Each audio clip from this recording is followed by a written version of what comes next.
Delphine Jubilard est introuvable depuis le 16 décembre 2020. La jeune femme a disparu à Cagnac-les-Mines dans le Tarn et n'a donné aucun signe de vie depuis. Les recherches se poursuivent mais aucun indice n'a permis de découvrir ce qui a pu lui arriver. De nouvelles révélations ont vu le jour dans les colonnes du Figaro ce dimanche 17 juillet. Si est en 2012 qu'une jeune couple, venu d'Albi, fait l'acquisition d'un terrain de 600 mètres carrés. Rapidement, Delphine et Cédric Jubilard sont appréciés par des voisins mais très peu sont sortis du silence depuis la disparition de la jeune femme. Comme l'a indiqué le média, il y a une voisine qui est parvenue à se rapprocher de Louis, le petit garçon du couple.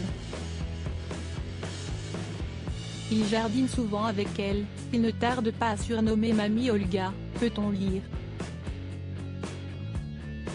Auprès des gendarmes, nombreux sont ceux qui affirment que lui est très affectueux, tactile et vraiment très attachant, est-il précisé ensuite.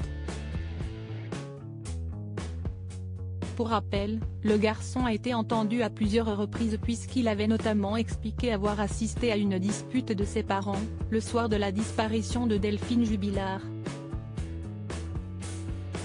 Un témoignage confirmé par une voisine et sa fille qui avaient révélé avoir entendu des cris. À ce jour, aucun élément n'a pu apporter de réponse et l'enquête se poursuit toujours. Le quotidien des Jubilard ne semblait pas être de tout repos. Alors qu'ils débutent leur relation, Cédric Jubilard aurait trompé sa future épouse qui, de son côté, lui aurait pardonné, comme l'a révélé le Figaro.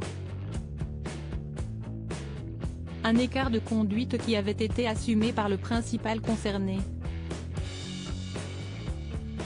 J'étais un gamin, j'étais jeune et bête. Elle l'a su, elle m'a pardonné. Je l'ai dit, j'ai assumé, avait-il expliqué face aux enquêteurs. 2-3 ans après, je me suis dit que c'était la femme de ma vie. Je ne l'ai plus jamais trompée. Précisait-il ensuite. Une tromperie que Delphine Jubilard a préféré oublier et ils se sont mariés en juin 2013 avant d'avoir 2 enfants, Louis et Elia. Toutefois, leur relation n'était pas au beau fixe et la jeune femme avait même un amant depuis plusieurs mois.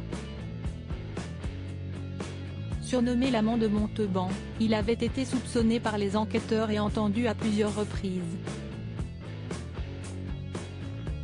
Il avait révélé que tous deux étaient bien décidés à faire leur vie ensemble et ils avaient de nombreux projets.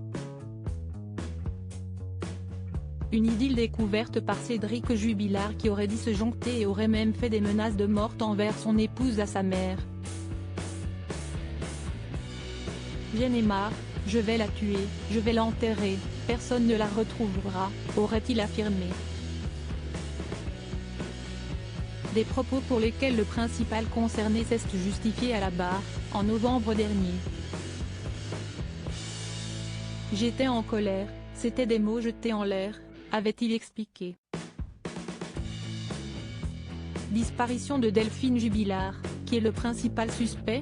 Cette mystérieuse disparition est au centre de l'attention depuis décembre 2020. Principal suspect, Cédric Jubilard est incarcéré depuis juin 2012 à la prison de Toulouse. Il ne cesse de clamer son innocence et espère retrouver sa liberté. Ses nombreuses demandes de remise en liberté ont toujours été rejetées mais ses 3 avocats ne perdent pas espoir de le faire sortir un jour. De leur côté, les gendarmes continuent leurs recherches pour découvrir ce qui a pu arriver à la jeune femme et celle-ci se concentre désormais sur le cimetière de Saint-Dalmaz. Le corps de Delphine Jubilard se trouve-t-il dans une tombe? Pour rappel, Cédric Jubilard reste présumé innocent jusqu'à preuve du contraire par les autorités compétentes.